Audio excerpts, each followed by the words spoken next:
To maths engineering YouTube channel. तर आजच्या व्हिडिओमध्ये आपण सर्वात महत्त्वाचा आणि IMP जो काही इम्पॉर्टंट टॉपिक आहे त्याच्याबद्दल बोलणार आहे. तर बरेचशे मुलांचा CET चा, शिकवणचा तुमचा नाही का मार्क्स सुद्धा डिक्लेअर झालेले आहेत. आणि नाही का त्याच्यामध्ये काही मिस्टेक असतील तर तुम्ही ते रिअप्लायला सुद्धा टाकू शकता जेणेकरून त्याच्यावरती तुम्हाला ₹1000 जवळपास पेमेंट करावं लागेल. जो काही चुकीचा क्वेश्चन असेल त्याचे मार्क्स सुद्धा तुम्हाला भेटून जातात. ओके. नंतर आन्सर शीट की रिलीज झाली आहे. तुमची थोड्या दिवसात रिझल्ट सुद्धा लागेल. ओके. जवळपास शिफ्ट 1 आणि शिफ्ट 2 ची दोन्ही सुद्धा एक्झाम तुमच्या देखील झालेली आहेत. आता बऱ्याचशा मुलांना तर प्रश्न येतो की आता आपण आपल्या मॅथ्स इंजिनिअरिंग युट्यूब चॅनलवरनं आपण इन्फॉर्म करतोय. तर जे काही तुमचे डाऊट्स असतील त्या डाऊट्सवरती आपण लेक्चर बनवण्याचा प्रयत्न करतोय जेणेकरून तुमचे ते डाऊट्स क्लिअर होतील. आता आजच्या या व्हिडिओमध्ये आपण बघणार आहोत तो सर्वात महत्त्वाचा टॉपिक म्हणजे ऑटोनॉमस आणि non autonomous college. Which one is the best right now? For which one is the better for the great future? And which one is the best for your engineering journey. Okay. आपलं कुठला college चांगला असेल की ज्या कॉलेजमध्ये तुम्हाला घेतल्यानंतर engineering संपेपर्यंत काही टेन्शन नसणार, प्लेसमेंट चांगलं भेटणार, तुमचं फ्युचर असेल किंवा लाईफ असेल, एकदम एन्जॉयमेंट असेल, ते एकदम मस्त होणार आहे. तर तेच आपण आजच्या व्हिडिओमध्ये बघणार आहे. तर आता autonomous versus non autonomous which one is the better?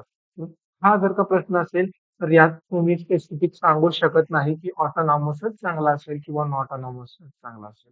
But मी तुम्हाला काही अशा गोष्टी सांगेन जेणेकरून तुम्हाला कळेल की तुमच्यासाठी कुठलं चांगलं आहे आणि तुम्ही कुठलाच कॉलेज घेतला पाहिजे ते. ओके. तर आता ऑटोनॉमस कॉलेज आणि नॉन ऑटोनॉमस कॉलेज बद्दल बोलूयात. त्याआधी त्याचा अर्थ काय होतो आपण ते बघूयात. ऑटोनॉमस कॉलेज म्हणजे असं कॉलेज ज्या कॉलेजची स्वतःची डिसिजन असतं किंवा तो कॉलेज स्वतःचे रूल्स, स्वतःचा सिलेबस किंवा सगळं काही स्वतः डिसाईड करतं. ते कोणाच्याही अंडर किंवा कोणालाही फॉलो करत नाही. त्याची ओन युनिव्हर्सिटी असते आणि ओन डिसिजन्स असतात. Based on that college run. Okay. म्हणजे ते कॉलेज स्वतःच्या डिसिजनवरती, स्वतःच्या निर्णयावरती, स्वतःच्या विचारावरती, स्वतःचं काही डिसिजन असेल ते स्वतःचं कॉलेज असेल. त्याच्यामध्ये कोणत्याही युनिव्हर्सिटी किंवा कोणतेही लोक कोणीही इंटरफेअर करू शकत नाही. जे कॉलेजचे ऑथॉरिटीज ठरवतील तोच रूल, तोच सगळं काही फॉलो करणार असतात. आणि नॉन ऑटोनॉमस म्हणजे स्वतःचं काहीच चालत नाही. सगळं चालतं ते युनिव्हर्सिटीचं. जसं की आता पुणेचं असेल तर सावित्रीबाई फुले युनिव्हर्सिटी असेल, सोलापूर युनिव्हर्सिटी असेल तर तिथली नाही का अहिल्यादेवी होळकर युनिव्हर्सिटी असेल किंवा मग स्वतःचे वेगवेगळे युनिव्हर्सिटी आहेत, शिवाजी युनिव्हर्सिटी आहेत, DIPAC युनिव्हर्सिटी आहेत. अशा वेगवेगळ्या युनिव्हर्सिटी आहेत जे की स्वतःचे डिसिजन जे असतात ते सांगता कॉलेजेसला आणि ते कॉलेजेसला फॉलो करावं लागतं. त्याला म्हणतात नॉन ऑटोनॉमस.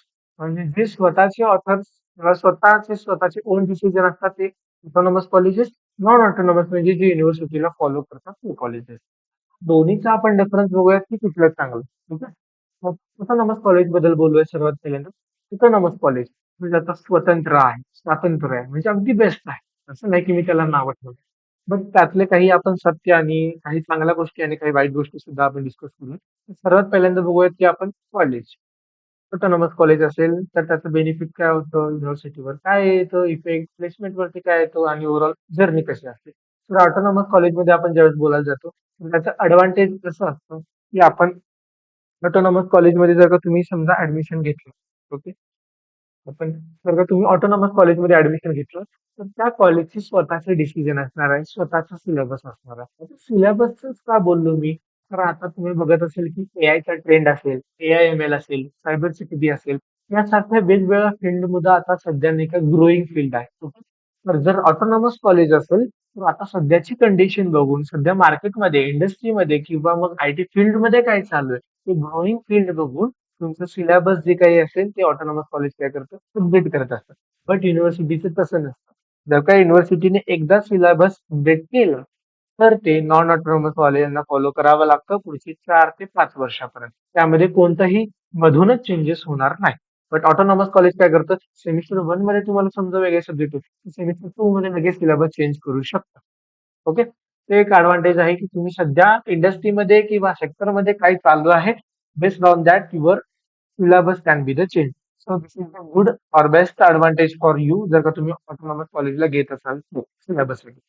सेकंड आहे त्यामध्ये सिलेबस तर तुम्हाला भेटेलच, पण त्यामध्ये तुम्हाला प्रॅक्टिकल नॉलेज जास्त भेटेल as compare to theoretical knowledge.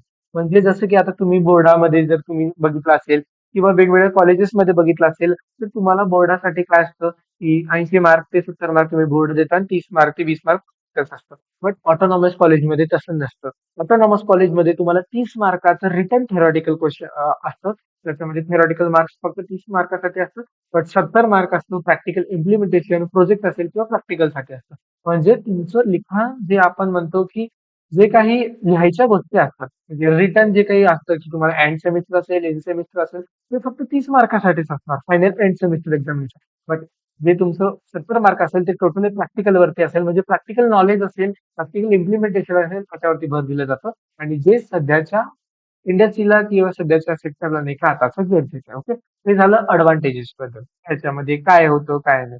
पण डिसएडव्हान्टेज असं आहे की जर का तुमच्या एका शिक्षकासोबत खटकलं तर तो शिक्षक तुम्हाला फेल करू शकतो. भले तुम्ही पेपर लिहिले, नाही लिहिले, म्हणजे असं युजली होत नाही. मग कसं होतं की तुम्ही क्लासमध्ये मस्ती मजाक करताय आणि एखाद्या शिक्षकाने तुम्हाला समजा टार्गेटेड केलं किंवा तुम्ही शिक्षकाच्या टार्गेटेड गेला तर ते तुम्हाला फेल करू शकता. This is the disadvantage for the autonomous कॉलेजसाठी. ओके. बट तुम्हाला प्रॅक्टिकल नॉलेज असेल किंवा बॅक जरी पडला तुमचा पेपर, जरी तुम्ही फेल झाला, तर लगेच 10-15 दिवसात तुमचा परत रिटर्न पेपर होऊन तुम्हाला क्लिअर केलं जातं. हा ऑटोनॉमस कॉलेजचा बेनिफिट झाला. नॉन ऑटोनॉमस कॉलेजमध्ये काय आहे, तर पहिलं म्हणजे जी युनिव्हर्सिटीचे ऑलरेडी सिलेबस असेल तेच तुम्हाला फॉलो करावं लागणार आहे. त्यामध्ये 30 मार्क 3 सेमिस्टर असेल किंवा 70 मार्क थेरॉटिकल असेल. म्हणजे आता तुम्हाला 30 मार्क यामध्ये प्रॅक्टिकल असणार आहे आणि 70 मार्कासाठी असणारं फायनल एक्झाम्पल किंवा 50 मार्कासाठी प्रॅक्टिकल आणि 70 मार्क एक्झाम. पण 70 मार्क एक्झाम कंपल्सरी असतो रिटर्न. म्हणून तुम्हाला जास्त अभ्यास करावा लागणार आहे. प्रॅक्टिकल नॉलेज कमी भेटणार आहे, प्रॅक्टिकल्स कमी होणार आहे किंवा त्या लेव्हलपर्यंत तुम्हाला प्रॅक्टिकल शिकवलं जाणार नाही किंवा टीच केलं जाणार नाही. आता तुम्हाला थेरॉटिकल नॉलेजवर जास्त भर द्यावा लागेल. आता 70 मार्काचा फायनल युनिव्हर्सिटीचा पेपर. ओके. त्यानंतर सेकंड आहे, त्यामध्ये तुम्हाला जास्त डिटेल नॉलेज किंवा जास्त डिटेल स्टडी भेटेल. मग तुम्हाला थेरॉटिकल जे काही असतील लेक्चर अटेंड करा, सबमिशन करा, वर करा. त्यानंतर थेरॉटिकल लेक्चर शिका, युनिट शिका, सिलेबस शिका, जास्त कंटेंट, जास्त सिलेबस, जास्त युनिट, जास्त टॉपिक. सगळं काही स्ट्रेसफुल जास्त गोष्टी असतील ते नॉन ऑटोनॉमस मध्ये तुम्हाला भेटेल. तर त्यामध्ये तुम्हाला टीचिंग किंवा सिलेबस अभ्यास किंवा पुस्तकी किडा म्हणतो ते तुम्हाला त्यामध्ये व्हावं लागतं. प्रॅक्टिकल नॉलेज तुम्हाला मी तर म्हणेन की डायरेक्ट झिरो भेटतं. झिरो भेटणं म्हणजे काय? प्रॅक्टिकल नॉलेज भेटतं असं नाही की झिरो नाही. प्रॅक्टिकल नॉलेजकडे कल कमी असतो. बट असं नाही की वाईट आहे, बिलकुल नाही. प्रॅक्टिकल नॉलेज जास्त भेटतं त्यामुळे प्रॅक्टिकल इम्प्लिमेंटेशन तुम्ही करू शकता. त्यानंतर सेकंड आहे ते म्हणजे इन सेमिस्टर जो तुमचा सॉरी प्रॅक्टिकल असतो तो 30 ते 50 मार्काचा असतो आणि रिटर्न असतो 70 मार्काचा. बट जी नॉन ऑटोनॉमसची कॉलेजेस आहेत त्याची निकाल लाईफ असेल, एन्जॉयमेंट असेल, जर्नी असेल, ते एकदम बेस्ट आहे. त्याच्यामध्ये तुम्हाला कोणताही ताण नसतो. जेवढे शिकवतात ते तुम्हाला करावं लागेल आणि जे तुम्ही फायनल एक्झाम मध्ये लिहिणार आहे तेच. त्यामध्ये तुमच्या शिक्षकांसोबत वाकडा आहे का, शिक्षकांसोबत रिलेशन चांगले आहेत ते काहीच मॅटर करत नाही. आणि जे प्रॅक्टिकल्स असतात ते शिक्षक मार्ग देतात. बट युनिव्हर्सिटीचं थोडं असं होतं, कधी कधी बॅक लागला तर तो त्याचा 1-2 महिन्यानंतर 3-4 महिन्यानंतर पेपर होतो सेमिस्टर वाईज. सो तो जरा क्रिटिकल आहे. बट नॉन ऑटोनॉमस वाईट आहे असं बिलकुल नाही. This one is also best as compared to autonomous. But autonomous मध्ये फीस जास्त असेल तीच नॉन ऑटोनॉमस मध्ये तुम्हाला कमी असेल. आणि ऑटोनॉमस कॉलेजमध्ये मॅनेजमेंट कोटा जो काय असतो तो जास्त चालतो as compared to non autonomous. तिथे जर का तुम्हाला बघायचं असेल हे ऍडव्हान्टेज डिसएडव्हान्टेज आहे. बट कोणतंही वाईट नाहीये. जर तुम्हाला असं वाटत असेल की कॉलेज ऑटोनॉमस पाहिजे, स्वतःचं डिसिजन पाहिजे, सगळं काही स्वतःचं पाहिजे, प्रॅक्टिकल नॉलेज जास्त पाहिजे, किंवा काहीच जास्त बर्डन वाला नकोय, तर तुम्ही ऑटोनॉमस कॉलेजमध्ये ऍडमिशन नक्की घ्या. त्या कॉलेजचं बघा. पण जर का तुम्हाला युनिव्हर्सिटी, नॉलेज, एक्सपिरियन्स, जास्त कॉम्पिटिशन, जास्त नॉलेज किंवा म्हणजे हे खरं रियालिटीमध्ये चालू आहे सध्या. ही मुलं पात्र आहेत. तीच पात्र मुलांसोबत जर का तुम्हाला कॉम्पिटिशन करायचं असेल किंवा हे असेल तर तुम्ही नॉन ऑटोनॉमस कॉलेजमध्ये ऍडमिशन. ओके. प्लेसमेंट जे काही असेल ओव्हरऑल त्या कॉलेजनुसार असतं की डिपेंड ऑन त्या कॉलेजवर असतं. असं नाही की ऑटोनॉमस म्हणजे जास्त कंपनी येतो, नॉन ऑटोनॉमस बिलकुल नाही. उलट नॉन ऑटोनॉमसचे मॅक्सिमम होत असतात. असं काहीच नाही की ऑटोनॉमस नॉन ऑटोनॉमस. फक्त एवढं आहे की ऑटोनॉमस मध्ये स्वतःचे डिसिजन, स्वतःचे रुल्स अँड रेग्युलेशन आणि सगळं काही स्वतःच असतं. In case of non autonomous सगळे काही युनिव्हर्सिटीला तुम्हाला फॉलो करावं लागेल, जी पण युनिव्हर्सिटी असेल तुमची ती. Okay? आणखी काही डाऊट असेल तर नक्की मला विचारा कमेंट सेक्शन किंवा डीएम करून. आणि अशाच काउन्सिलिंग रिलेटेड व्हिडिओ नाही का आपण आणत जाऊ. व्हिडिओ आवडला तर लाईक शेअर आणि कमेंट नक्की करा आणि जास्तीत जास्त तुमच्या फ्रेंडला करा. ओके. थँक्यू.